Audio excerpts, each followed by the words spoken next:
बुलेटिनच्या सुरुवातीला अतिशय महत्त्वाची बातमी आहे ती म्हणजे युवा सेना प्रमुख आदित्य ठाकरे आता निवडणूक लढवणार आहेत।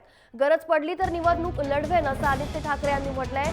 ठाकरे घराण्यातला सदस्य आता निवडणूक लढवणार आहे। इंडियन एक्सप्रेसच्या मुलाखतीत त्यांनी तसे संकेत दिले आहेत।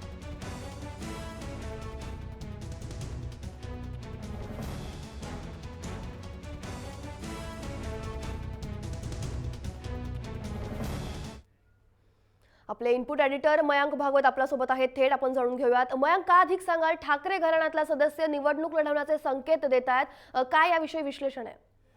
ज्योती, आपण जर पाहिलं तर 1966 साली शिवसेनेची स्थापना झाली। त्यानंतर आजपर्यंत शिवसेनेच्या 50 वर्षाच्या वाटचालीमध्ये कोणीही ठाकरे घराण्यातला व्यक्ती हा थेट निवडणूक लढला नाही। मग ते बाळासाहेब ठाकरे असू देत, मग ते शिवसेनेचे आताचे पक्षप्रमुख उद्धव ठाकरे असू देत। बाळासाहेबांनी स्पष्ट केलं होतं की मी निवडणूक कधीही लढवणार नाही। उद्धव ठाकरेंनी ही गोष्ट स्पष्ट केली। मात्र आदित्य ठाकरेंना जेव्हा हा प्रश्न विचारण्यात आला की सध्याची राजकीय परिस्थिती पाहता तुम्ही निवडणूक लढाल का, तेव्हा आदित्य ठाकरेंनी ही गोष्ट स्पष्ट केलेली आहे की इलेक्टोरल पॉलिटिक्स किंवा निवडणूक लढवण्यापासून मी मला स्वतःला कधीच लांब ठेवलेलं नाही। कारण एखादा माणूस जेव्हा आमदार होतो किंवा एखादा माणूस जेव्हा खासदार होतो तेव्हा आमदार आणि खासदार म्हणून जनतेसाठी समाजकारण करण्याची एक खूप मोठी संधी असते, असं आदित्य ठाकरेंनी इंडियन एक्सप्रेसला दिलेल्या मुलाखतीत म्हणून दाखवलेलं आहे। आपण जर पाहिलं तर 2014च्या विधानसभा निवडणुकीमध्ये राज ठाकरेंनी एक प्रयत्न केला होता की मी स्वतः निवडणूक लढवणार आहे। मात्र त्यांनी ते विधान लगेचच दुसऱ्या दिवशी मागे घेतलं होतं आणि त्यांनी सांगितलं की मी निवडणूक लढवणार नाही।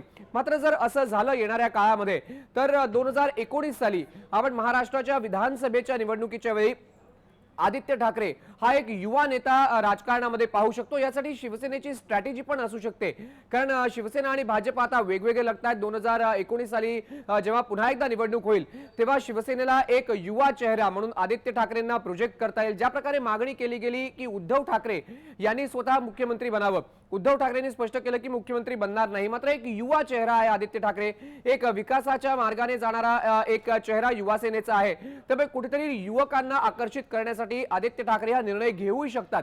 मात्र असं झालं तर निश्चितच महाराष्ट्राच्या राजकारणाला एक वेगळी कलाटणी मिळेल, कारण ठाकरे घराण्यातल्या कुठला एक पहिला सदस्य हा सक्रिय निवडणुकीच्या राजकारणामध्ये म्हणजे इलेक्टोरल पॉलिटिक्स मध्ये म्हणजे निवडणुकांमध्ये आलेला आपल्याला पाहायला मिळेल। नक्कीच, धन्यवाद मयांक दिलेल्या या संपूर्ण माहितीसाठी। तर ठाकरे घराण्यातला सदस्य आता निवडणूक लढवणार आहे। पहिल्यांदा असं होईल की ठाकरे घराण्यातला कोणीतरी जो आहे तो निवडणुकीसाठी उभं राहू शकतो आणि आदित्य ठाकरे यांनी इंडियन एक्सप्रेसला दिलेल्या मुलाखतीत तसे संकेत दिले आहेत।